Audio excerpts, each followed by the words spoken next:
Okay. Thank you అండి. నేను తాగుబోతానండి. నా పేరు శ్రీనివాస్. భగవంతుడి దయ, స్పాన్సర్షిప్ చేయను, కుటుంబం మరి ఈ అందరి సహకారంతో నేను జనవరి 13, 2011 నుంచి మొదటి డ్రింక్ దూరంగా ఉన్నానండి. నా హోమ్ గ్రూప్ వచ్చి హైదరాబాద్ ఏఎంఏ. ముందుగా Telugu online recovery meeting group బాధ్యులకి, ఈ మీటింగ్ లో పాల్పంచుకుంటున్న సభ్యులందరికీ ఆ, నా శుభాకాంక్షలండి. ఆన్లైన్ మీటింగ్స్ ద్వారా మనకెవరెవరికైతే దగ్గరలో గ్రూపులు లేవో వాళ్ళందరికీ ఇది చాలా సహాయం చేస్తుంది ఆన్లైన్ మీటింగ్. సరే, నాకు ఇవాళ ఇచ్చిన టాపిక్ వచ్చి సొంత ఇచ్ఛ మరియు భగవంతుడి ఇచ్ఛ, ఈ రెండింటి మధ్య వ్యత్యాసం ఏమిటి. నేను కేవలము నా అనుభవాన్ని మాత్రమే ఇవ్వగలను. నేనేం ఏ మొత్తం తరఫున ఒక అధీకృత ప్రవక్త లాగా నేనేం మాట్లాడట్లేదు ఇవాళ. సో నేను చెప్పే అనుభవం మీకు సాహిత్యంతో కలుస్తుంది అంటే మీరు దాన్ని వాడుకోవచ్చు. అది కాకుండా మిగతాది నేను ఏదన్నా చెప్తుంటే దాన్ని మీరు వాడుకోవటమో తిరస్కరించటమో ఆ స్వేచ్ఛ మాత్రం మీకు ఉంటుందండి ఎప్పుడు. ఎందుకంటే సాహిత్యం అనేది ప్రామాణికం. మిగతాది ఏది చెప్పినా అది నా వ్యక్తిగత అభిప్రాయం. దానికి అంత ప్రాముఖ్యత ఇవ్వాల్సిన అవసరం లేదు. నేను జనవరి 13, 2011 రోజున నా లాస్ట్ డ్రింక్ అండి, అదే రోజు. ఆ రోజు నుంచి నాకు ఏ సందేశం అందింది రీహాబ్లో. అక్కడ ఉండవలసిన సమయం ఉన్నాను, బయటికి వచ్చాను. బయటికి వచ్చిన రోజే మొట్టమొదటి సమావేశం అటెండ్ అవటం జరిగింది. నేను సమావేశం అటెండ్ అయిన రోజు నాకేమనిపించింది అంటే నేను ఇక్కడ సోబర్ అయిపోతాను, ఇది నాకు చాలా, దీంట్లో కొనసాగటం వల్ల నేను తాగుడికి దూరంగా ఉంటాను. ఇవన్నీ నాకేం తెలియదండి ఆ రోజు. నేను ఎందుకు వచ్చానంటే మీటింగ్కి, నాకు మిగతా దారులన్నీ మూసుకుపోయినాయి, ఈ ఒక్క దారే తెరుసుంది, అందుకు వచ్చాను. మందు పూర్తిగా ఆపాలన్న కోరిక కూడా లేదు నాకు. ఏమాత్రం కొద్దిగా అవకాశం ఉన్నా తాగుదామనే కోరిక ఉంది ఇంకా. అటువంటి పరిస్థితుల్లో ఆ, నాకు ఈ ఒక్క దారి, ఈ ఒక్క తలుపు తెరిచి ఉండటం నాకు చాలా ఉపయోగపడ్డది మీటింగుల్లో కొనసాగటానికి. మీటింగుల్లో కొనసాగుతూ పోతూ ఉంటే కొన్ని నెలల తర్వాత నాకు ఏమర్థమైందంటే నేను ఏదైతే సమాచారం ఆ పుస్తకంలో ఉందో ఆ సమాచారం నిజము, వాళ్ళు రాసింది అబద్ధం కాదు అనే విషయం నాకు క్లియర్గా నా కళ్ళెదురుగా కనపడ్డది. ఎందుకంటే కొంతమంది సభ్యులు కొన్ని నెలల తర్వాత, కొన్ని సంవత్సరాల తర్వాత మళ్ళీ తిరిగి తాగటం గమనించండి. ఇప్పటికి కూడా, ఇవాళకి కూడా గమనిస్తున్నా. అంటే దీనికి ప్రధానంగా నా అనుభవంలో నేను చూసింది ఏంటి అంటే మందు నా ప్రాబ్లం అని నేను మొదట్లో అనుకున్నాను.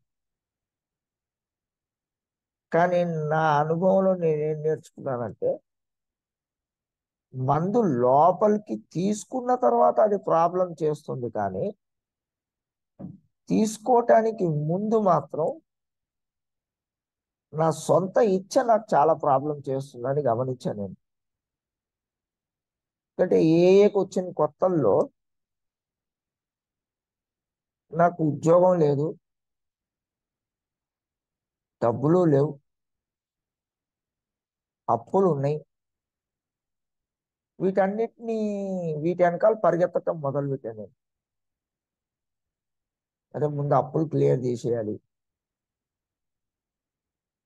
అప్పులు క్లియర్ అయిపోతే నాకు మేజర్గా ప్రాబ్లం వెళ్ళిపోతుంది. దాని తర్వాత ఉద్యోగం తెచ్చుకోవాలి. ఉద్యోగం తెచ్చుకుంటే కొంచెం ఆర్థిక పరమైన సమస్యలు వెళ్ళిపోతాయి. దీంతో నేను హ్యాపీగా ఉండొచ్చు అనే భావన నాకు ఏర్పడ్డది. కానీ నాకు రిహాబ్లో ఇచ్చిన సమాచారం ఏంటి అంటే, నువ్వు ఇక్కడి నుంచి డిశ్చార్జ్ అయ్యి బయటికి వెళ్ళిన తర్వాత ఎంత త్వరగా వీలైతే అంత త్వరగా ఒక స్పాన్సర్ని తీసుకొని కార్యక్రమాన్ని చెయ్యి అని వాళ్ళు సూచించారు. కానీ నేను దానికి పెద్దగా ప్రాధాన్యత ఇవ్వలేదు. ప్రతిరోజు మీటింగ్కి వెళ్ళేవాడిని. ఏదన్నా చిన్న చితక గ్రూప్ లెవెల్లో కానీ ఏమైనా సర్వీసులు ఉంటే ఆ సర్వీసుల్లో పార్టిసిపేట్ చేసేవాడిని. ఎక్కడైనా యానివర్సరీలు కానీ కన్వెన్షన్లు కానీ జరుగుతుంటే వాటికి వెళ్ళేవాడిని. అంటే ఫెలోషిప్లో చాలా బిజీగా ఉండేవాడిని. కొన్ని రోజులు గడిచింది,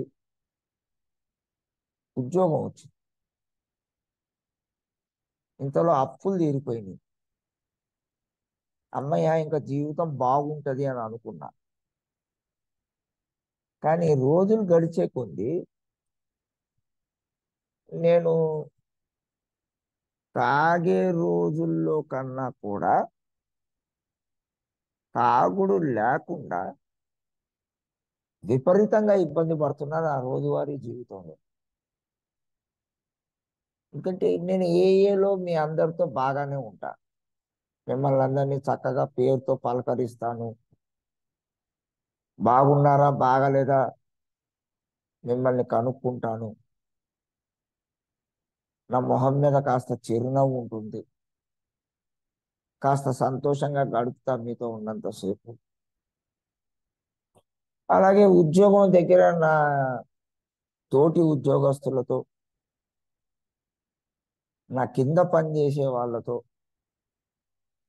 నా పైన పనిచేసే వాళ్ళతో, నా యజమానితో, వీళ్ళందరితో కూడా బాగానే ఉంటా. వాళ్ళని పేరు పెట్టి పలకరిస్తాను. చక్కగా మొహం మీద నవ్వు ఉంటుంది, ఆనందంగా ఉంటుంది. నాకు సమస్య అంతా ఎక్కడొస్తుంది అంటే ఇంట్లో. ఇంట్లో ప్రతిరోజు ఘర్షణ, ప్రతి పూట ఘర్షణ. ఎందుకు ఆ ఘర్షణ జరుగుతుంది అంటే, తాగే సమయంలో నేను చేసిన హాని, ఆ హాని యొక్క పరిణామాలు ఆ కుటుంబం మీద, కుటుంబంతో జరిగిన డ్యామేజ్కి నేను ఇప్పుడు తాగుడు లేకుండా కూడా దానికి ఏమి నేను చెయ్యట్లేదు. రిపేర్ చేయకుండా నేను కేవలం ప్రతిరోజు మీటింగ్కి వెళ్తున్నాను. మీటింగ్లో అవకాశం దొరికితే షేర్ చేస్తున్నాను, మీ షేరింగ్లు వింటున్నాను. మీ దగ్గర ఆ పూటకి కావాల్సిన టిప్స్ తీసుకుంటున్నా, వెళ్ళిపోతున్నాను. నాకు ఆ రోజుల్లో నాకు ఇచ్చిన సమాచారం ఏంటంటే, మీటింగ్లో 90 రోజులు 90 మీటింగ్లు చేయి, మీటింగ్లకు వస్తూ ఉండు, మొదటి డ్రింకు దూరంగా ఉండు, no pain no gain, keep it simple, one day at a time, think think think. Easy does it, ఇటువంటి స్లోగన్స్ పైన చెప్పేవాళ్ళు టిప్లు. దీంతో పాటు హాల్ట్, ఆకలితో ఉండబాకు, కోపం తెచ్చుకోబాకు, ఒంటరిగా ఉండబాకు, ఎక్కువ శారీరకంగా కష్టపడబాకు, ఇటువంటి కొన్ని సూచనలు ఇచ్చేవాళ్ళు. ఫెలోషిప్లో మెంబర్స్ ఫోన్ నెంబర్లు ఉండేవి. ఎప్పుడైనా ఏదైనా ఇబ్బంది వస్తే వాళ్ళకి ఫోన్ చేస్తే ఏ టిప్పులు ఇచ్చేవాళ్ళు. ఆ టిప్పుల ఆధారితంగా ఆ రోజుకి మందికి దూరంగా ఉండటం జరిగేది. కానీ పోను సంవత్సరం 2 ఏళ్ళు గడిచిన తర్వాత ఎటువంటి పరిస్థితి క్రియేట్ అయిందంటే, అరే అసలు ఎందుకు బతుకుతున్నాను రా బాబు, మందుకైతే దూరం అయ్యాను కానీ ఈ ఇబ్బందులు నాకు ఎప్పుడు తొలగిపోతాయి. నా ఇంట్లో నా భార్యతో నాకు రిలేషన్షిప్ ఎప్పుడు మెరుగవుతుంది, ఆమె నన్ను ఎప్పుడు అర్థం చేసుకుంటుంది, నేను మందు మానేసి ఇంత కష్టపడి నా కుటుంబం గురించి నేను ఏదో చేస్తుంటే నా కష్టాన్ని గుర్తించదేమిటావా, నన్ను ఎవరు అర్థం చేసుకోరేంటి అనే పరిస్థితిలోకి వెళ్ళిపోయింది. దీంతో ప్రతిరోజు నా ఇంట్లో నాకు నా భార్యకి గొడవయ్యేది. ఆమె చెప్పేది నేను అర్థం చేసుకోను, నేను చెప్పేది ఆమె అర్థం చేసుకోదు. ఆమె ఎస్ అంటే నేను నో అంటాను, నేను నో అంటే ఆమె ఎస్. ఇట్లా ఘర్షణ వాతావరణం అయిపోయింది ఇంట్లో. అంటే తాగే రోజుల్లో కన్నా కూడా తాగుడు లేకుండా నా ఇంట్లో డిస్టర్బెన్స్ ఎక్కువ ఉండేది. సడన్ గా అప్పుడు నాకు అదేదో స్పిరిచువల్ అవేకెనింగ్ వచ్చినట్టు, ఒరే దీనికి సొల్యూషన్ స్టెప్స్ కదరా, మరి స్టెప్స్ చేద్దాం అని చెప్పి కొంతమందిని అడగటం మొదలు పెట్టాను. నేను ఎవరితో అయితే కాస్త కంఫర్టబుల్గా ఉన్నానో వాళ్ళని అడగటం మొదలు పెట్టాను. కొంతమంది ఏమో మేము చెయ్యలేదు, నీతో చేపిలేము అని చెప్పారు. ఇంకొంతమంది ఏమో మేము చేశాం కానీ మా దగ్గర టైం లేదని చెప్పారు.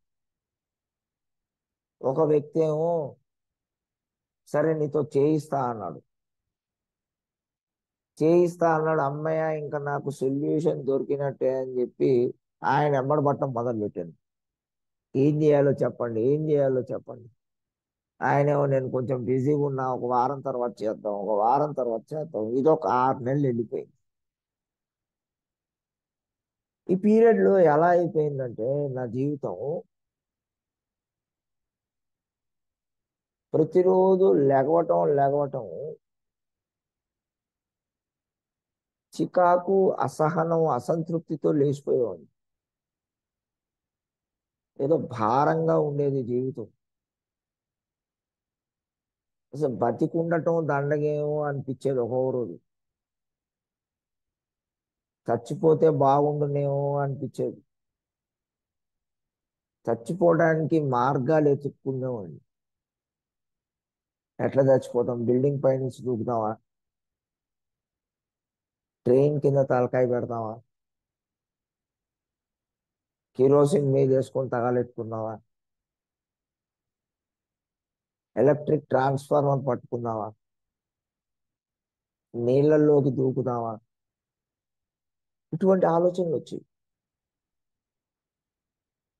తినబుద్ధి అయ్యేది కాదు,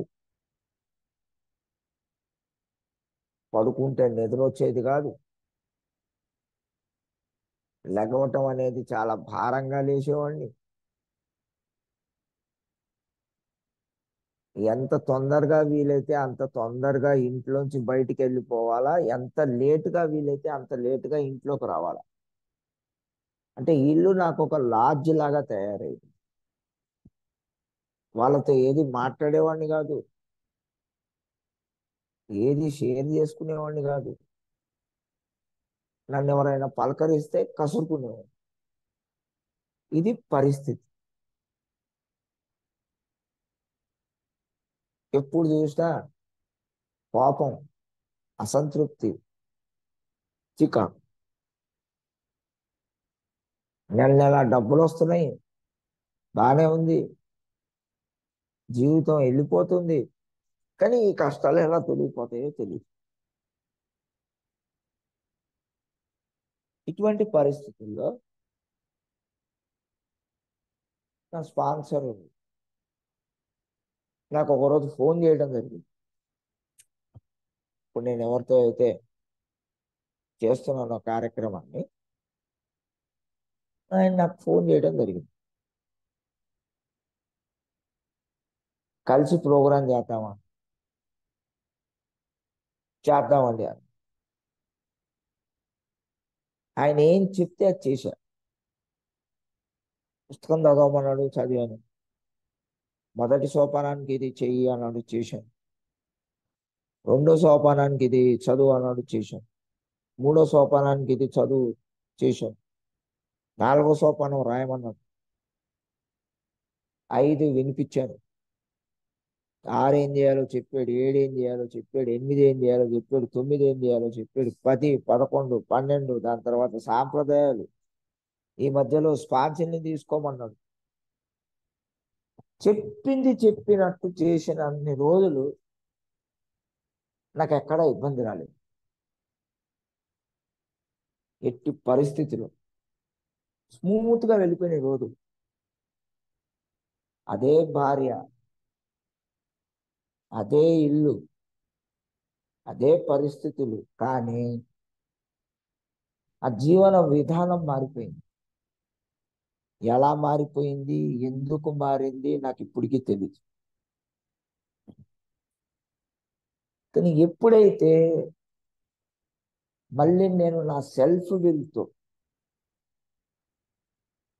ఏది ప్రోగ్రాంలో ఉంటూ కూడా జీవితాన్ని నడుపుకోవడానికి చూశానో అప్పుడు స్ట్రగుల్ అయ్యాను నేను. దానికి నా అనుభవం చెప్తాను. 9వ సోపానం అయిపోయిన తర్వాత 10వ సోపానంలో నా స్పాన్సర్ ఏం చెప్పాడంటే, ప్రతిరోజు నువ్వు నీ ఇన్వెంటరీ తీసుకోవాలి. ఈ ఇన్వెంటరీ తీసుకునేటప్పుడు నువ్వు 4 విషయాలు ముఖ్యంగా చూసుకో. ఈ రోజుకి నేను ఎక్కడైనా అబద్ధం ఆడానా,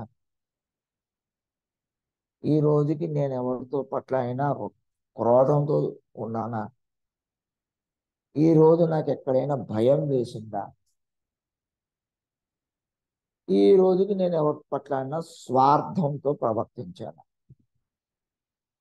ఈ 4 విషయాలు రాగానే అవి ఎందుకు వచ్చినాయి, నువ్వు ఎలా ఇన్వెంటరీ 4వ సోపానాలు తీసుకున్నావో వాటిని తీసుకొని, దానివల్ల ఎవరికైనా హాని జరిగితే ఆ హానిని వెంటనే సరిచెయ్యి. ఇది ఆయన క్లియర్ కట్ గా ఇచ్చిన ఇన్స్ట్రక్షన్. స్టార్టింగ్ లో కొన్ని రోజులు తీసుకున్నా, తర్వాత తీసుకోవటం మానేసి ప్రోగ్రాంలో స్పాన్సీలతో పనిచేయటం, స్పాన్సర్ దగ్గరికి వారం వారం రివ్యూ వెళ్ళటం, అన్ని చేసేవాడిని. సెల్ఫ్ ఫీల్ నడిచేది ప్యారలల్ గా. దీంతో పాటు నాకు ప్రోగ్రాం పట్ల అహంకారం వచ్చింది, ప్రోగ్రాం ప్రైడ్. ఇది నడుస్తున్న సమయంలో కొన్ని ఆర్థిక పరమైన ఇబ్బందులు వచ్చినాయి. అంటే నాకు వస్తున్న ఆదాయం కన్నా నేను ఖర్చు పెట్టడం ఎక్కువైంది. దానివల్ల ఫైనాన్షియల్ గా కొంచెం ఇంబ్యాలెన్స్ అయ్యి నేను ఏం చేశానంటే, ఒకసారి మా ఇంట్లో ఓ చైన్ దొంగతనం చేశాను. ఆ చైన్ దొంగతనం చేసి దాన్ని తీసుకెళ్ళి తాకట్టు పెట్టాను. దానికి డబ్బులు వచ్చాయి. ఇప్పుడు మళ్ళీ మా ఆవిడ ఇమ్మీడియట్ గా, ఇంట్లో ఈ చైన్ ఏమైంది, నువ్వేమన్నా తీసావా అని నన్ను అడిగింది. అబ్బాయి నాకేం పాపం తెలియదు, నేనేం తీయలేదు చేయను, నువ్వు తీయకపోతే ఏమైంది, నువ్వే తీసుంటావు. ఈ ఘర్షణ స్టార్ట్ అయింది. ఈ ఘర్షణ స్టార్ట్ అయిన తర్వాత మరి చైన్ తీసేయడం అయితే తీసో, మళ్ళీ ఇంట్లోకి తేవాలి కదా. నువ్వు తొందరగా తీసుకోకపోతే కొంపలు మునుగుతాయేమో. నేనేంటంటే రివర్స్ లో మా ఆవిడని ఏమంటున్నానంటే, ఇంట్లోనే ఉండి ఉంటుంది ఎక్కడో చోట వెతుక్కో ఇలా. సరే ఫైనల్ గా ఏం చేశాను నువ్వు, ఈ తాకట్టులో ఉన్న చైన్ విడిపించడానికి ఇంకొకటి దగ్గర అప్పు చేశా. మళ్ళీ వాడి దగ్గర నుంచి అప్పు విడిపించడానికి ఇంకొకటి దగ్గర అప్పు చేశాను. భారం పెరిగిపోయింది. ఇటువంటి సమయంలో ఊర్లో మా ఇంట్లో మా ఆవిడికి చెప్పకుండా, అంటే ఎలాగైతే తాగే రోజుల్లో ప్రవర్తించేవాడినో అదే రకంగా వితౌట్ డ్రింకింగ్ చేశాను. ఊర్లో ఒక చిన్న ఆస్తిని అమ్మేశాను. మా ఆవిడ చెప్పదు. ఇప్పుడు మళ్ళీ ఆమెకి 8 నెలలకో 10 నెలలకో వేరే వాళ్ళ ద్వారా తెలుసు. మరి ఈ పీరియడ్ అంతా కూడా ఇది ఆల్మోస్ట్ ఒక 8 to 10 months ఈ ప్రాసెస్ అంతా జరిగింది. నేను నలిగిపోతున్నా లోపల నుంచి. బయటికి మాత్రం ఈ విషయాన్ని తొక్కిపెట్టాను. నా స్పాన్సర్ తో టచ్ లో ఉన్నా, స్పాన్సర్ దగ్గరికి వెళ్తున్నాను, కానీ ఈ విషయం చెప్పట్లేదు. నలిగిపోతుంది. ఇంకా మళ్ళీ ఎటువంటి పరిస్థితి ఏర్పాటైందంటే, మళ్ళీ ఏమిట్రా ఈ బాధ, ఎట్లా దీని నుంచి బయటికి రావటం. ఇంకా ఫైనల్ గా మా ఆవిడికి తెలిసిన తర్వాత ఇంట్లో పెద్ద గొడవ అయ్యి, నువ్వు అసలు నీ తాగుడికి దూరంగా ఉన్నావు తప్పించి నీ పద్ధతి ఏం మారలేదు అని చెప్పి మళ్ళీ మా ఇద్దరికి పెద్ద ఎత్తున ఘర్షణ జరిగి, మళ్ళీ నా స్పాన్సర్ దగ్గరికి వెళ్ళి నిజాయితీగా ఏం తప్పు చేశాను ఒప్పుకొని, ఇది చేయటం వల్ల నాకేం అర్థమైంది అంటే, ఎప్పుడైనా కానీ నాకు రికవరీ జీవితంలో నేను డిస్టర్బ్ అయ్యాను అంటే దానికి మూలం వచ్చి నా సెల్ఫ్ విల్లు అనేది చాలా క్లియర్ గా కనపడుతుంది. ఈ సంఘటన జరిగి ఈ రేపు ఈ జూలై, ఇప్పుడు ఈ జూలై నెల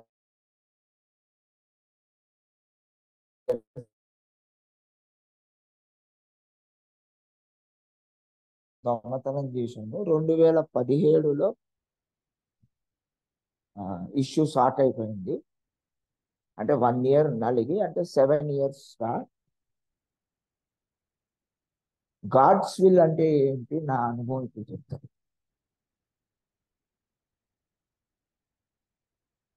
గ్రాడ్యువల్ గా పిల్లలు పెద్దవాళ్ళు అవుతున్నారు.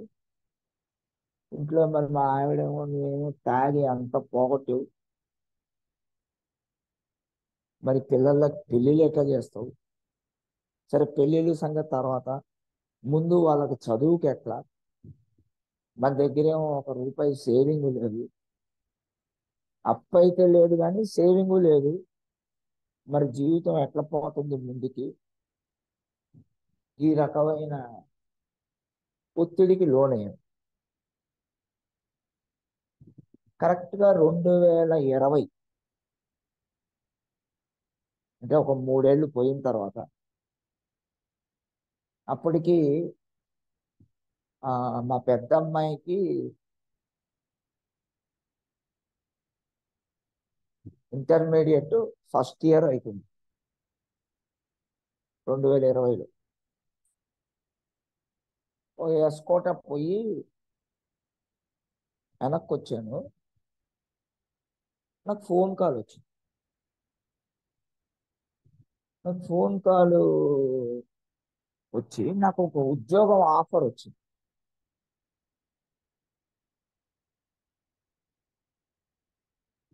ఎలా వచ్చింది నాకు తెలియదు. కానీ వాళ్ళు నాకు ఇచ్చిన ఆఫర్ ఏంటంటే, నేను ఆ రోజు తీసుకుంటున్న జీతానికి 2.5 ఇంతలు ఎక్కువ నాకు జీతం వచ్చేటట్టు నాకు ఆఫర్ వచ్చింది. ఇమీడియట్ గా నేను నా స్పాన్సర్ ఫోన్ చేశాను. ఏమండి ఇలా ఆఫర్ వచ్చిందండి, ఏం చేయమంటారు? నీ టర్మ్స్ అండ్ కండిషన్స్ నువ్వు పెట్టు, చెప్పు క్లియర్ గా, నేను ఇలా ఒక ఆల్కహాలిక్ ని, నేను మీ దగ్గర పని చేయాలంటే నాకు వారానికి కనీసం 3 మీటింగ్లు వెళ్ళి వెసులుబాటు ఇవ్వండి. అలాగే నేను నా కుటుంబం నుంచి దూరంగా ఉంటున్నాను కాబట్టి మీ దగ్గర నాకు 15 రోజులకు ఒకసారి 2 రోజులు ఇంటికి వెళ్ళటానికి నాకు సెలవు ఇవ్వండి. దీంతో పాటు నాకు ఏఏలో ఏదైనా సేవ చేసే అవకాశం వచ్చేది ఉంది. ఒకవేళ అది వస్తే మాత్రం సంవత్సరానికి 3 సార్లు మా మీటింగ్లు అటెండ్ అవ్వడానికి నాకు సెలవులు కావాలి. రాస్తే వాళ్ళు ఒప్పుకున్నారు. ఒప్పుకొని వెళ్ళి 2021లో ఎప్పుడైతే కాస్త కోవిడ్ క్లియర్ అయిందో నాకు ఆ జాబ్, నేను పనిచేస్తున్న సంస్థలో వాళ్ళకి చెప్పుకున్నాను, సార్ నాకు ఇట్లా ఆపర్చునిటీ వచ్చిందండి, మరి మీరేమో ఇంత ఇస్తున్నారు, వాళ్ళంటి ఆఫర్ ఇచ్చారు నాకు, నా పిల్లలు కూడా పై చదువులకు వస్తున్నారు, నాకు మరి ఫైనాన్షియల్గా హెల్ప్ చేస్తారండి అంటే నా బాస్ కూడా సరే వెళ్ళండి నేను ఆపను అని చెప్పి పంపించేసి వెళ్ళిపోయిన తర్వాత కొన్ని రోజులకి నేను ఎక్కడైతే హైదరాబాద్లోని సంస్థలో పనిచేస్తున్నానో వాళ్ళు ఏమన్నారంటే, వాళ్ళు అక్కడ ఏమైతే ఇస్తున్నారో అదే మీకు ఇస్తాం, మీరు ఇక్కడ ఎందుకు చెయ్యకూడదు. ఇంత లోపల ఈ సంస్థలో నేను ఒక 6 నెలలుగా పనిచేస్తున్నా, కానీ వివిధ కారణాల వల్ల అది ఇంకా ఫంక్షనల్ అవ్వలేదు ఈ సంస్థ. సో ఆ సంస్థ నాకు దేనికి ఉపయోగపడ్డది అంటే, నా జీతాన్ని అమాంతంగా పెంచడానికి ఉపయోగపడ్డది. దానివల్ల ఈ సంస్థలో ఈ సంఘటన నాకు ఏం నేర్పించింది అంటే, ఒరే నువ్వు తిన్నగా కార్యక్రమాన్ని పట్టుకొని, కార్యక్రమం ఏదైతే చెప్తుందో దాన్ని నువ్వు చేసుకుంటూ పోతే, నీ ఇచ్చని నీ జీవితాన్ని ఆయన చేతుల్లో పెట్టేస్తే, నీకు ఎప్పుడు ఏది అవసరం అవుతుందో ఆయన నీకు సమకూరుస్తాడు అని 3వ సోపానంలో నిక్కచ్చిగా రాసు. అది నాకు జరిగిందండి. అంటే ఆ పూటకి ఆ రోజుకి నాకు ఏదైతే కావాలో అది నా ముందు ఉంటుంది.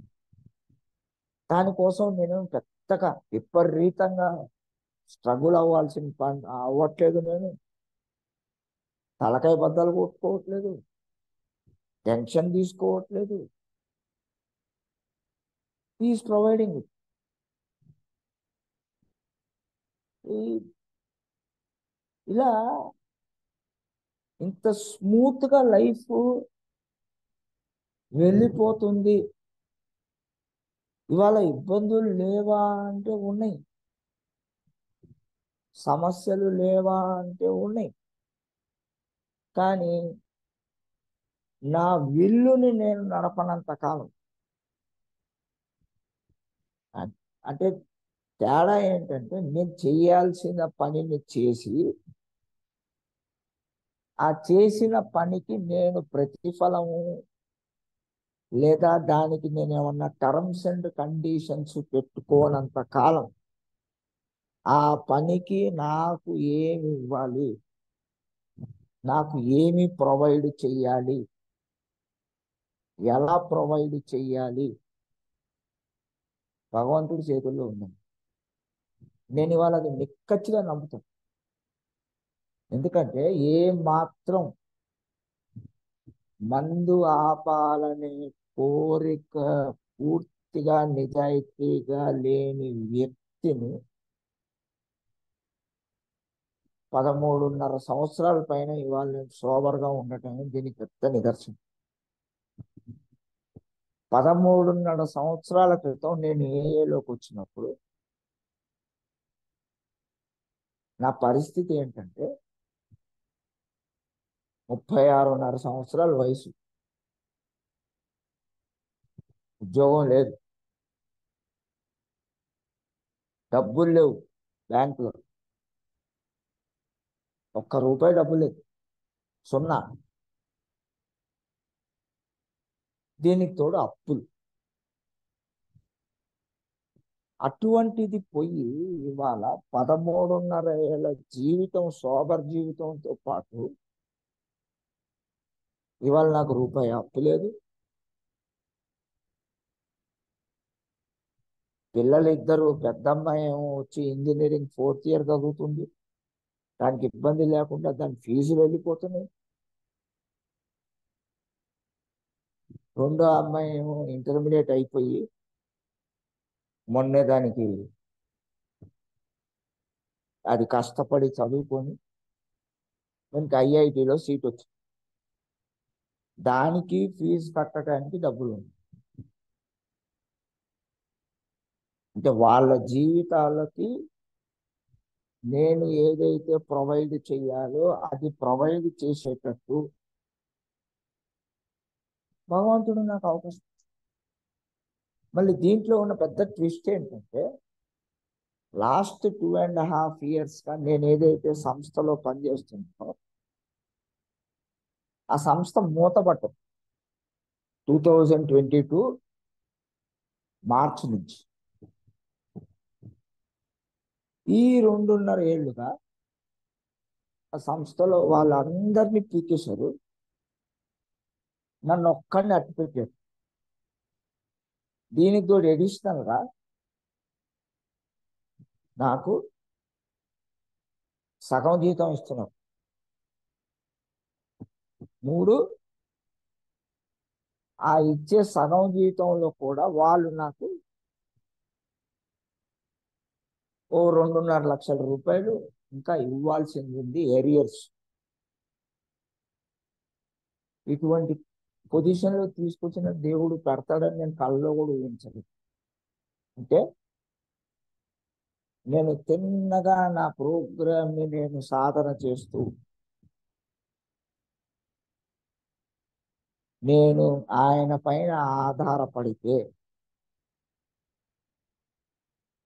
నాకు తెలియకో చేంజ్ చేయాల నాతో, ఆయనకు బాగా తెలుసు నాకేం కావాలి, ఏమి ఇస్తే నేను బాగుంటానో, ఏమి ఇస్తే నేను తిన్నగా ఉంటాను అనేది నా జీవితమే ఉదాహరణ. అలాగే నేను చూసి నేర్చుకుంది ఏంటంటే నా అనుభవంలో నా స్పాన్సర్తో పనిచేస్తూ, నా స్పాన్సీలతో పనిచేస్తూ, అలాగే ఫెలోషిప్లో తోటి సభ్యుల అనుభవాలు వింటూ ఈ 3వ సోపానం అనేది చాలా కీలకమైన సోపానం. ఎవరైనా కానీ ప్రోగ్రాంలో ఆగిపోవటానికి కారణం ఇదే. ప్రయారిటీలు మారిపోయినప్పుడు కానీ, మన సొంత ఇచ్చ నడిచినప్పుడు కానీ, తాగకపోయినా నా మానసిక ప్రశాంతత దెబ్బతీసేది మాత్రం సెల్ఫ్. దీంతో తీవ్రమైన ఒడిదుడుకులు, ఇబ్బందులలోనే ఫోన్ చేస్తూ ఉంటాను. కానీ మా సెల్ఫ్ మీద నడిపి జీవితం మొత్తం గందరగోళం అయిపోయింది. ఎక్కడ సమస్య వస్తుంది అంటే నేను చూసుకుంటే ఆయనకు అప్పచెప్పడానికి నాకు భయం. ఆయన ఏమో నన్ను సరిగా చూడడేమో, నాకు కావాల్సినవి ఆయన ప్రొవైడ్ చేయడేమో. కానీ నా జీవితంలో నేను చూసింది ఏంటంటే, నాకన్నా బాగా కూడా ఆయన చేయగలడండి నాకు. నాకేం కావాలి, నా కుటుంబానికి ఏం కావాలి, మా అవసరాలు ఏంటి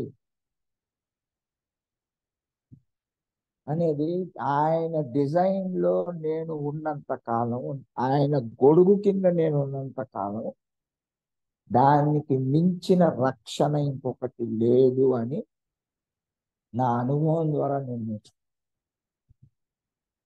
అలాగే నా స్పాన్సర్ కూడా చెప్తాడు. ఆయన third step place a very important. Self fill నడిపానా, సమస్యల్ని నేను కొని తెచ్చుకుంటున్నాను. గాడ్డు పైన ఆధారపడటం మొదలు పెట్టానా, ఎంత పెద్ద ఇబ్బంది అయినా దాంతో ఎలా జీవించాలో నాకు నేర్పిస్తాడు ప్రశాంతంగా. లేదా ఆ ఇబ్బందిని తొలగియాలంటే ఆయన మాత్రమే తొలగియగలరు. ఇది నా జీవితంలో జరుగుతుంది. అంటే ఒక కంఫర్టబుల్, ఒక పీస్ఫుల్, ఒక కంటెంట్మెంట్, ఒక హ్యాపీ లైఫ్ కావాలి అంటే నేను చేయాల్సిందల్లా ఒకటే. నా ఇచ్ఛ నాకు పనికిరాదు. ఉద్దేశాలు ఎంత మంచి అయినా సరే ఆయన ఇచ్ఛ నాకు ఖచ్చితంగా పనిచేస్తుంది. కానీ నా ఇచ్ఛ నుంచి ఆయన ఇచ్ఛని తెలుసుకోవటం కోసం నేను చేయాల్సింది నా కార్యక్రమాన్ని ఎక్కడా కూడా ఆపకుండా కొనసాగించటం. స్టెప్స్ అయిపోయినాయి. స్పాన్సర్ చెప్తాడు ఏం చేయాలి.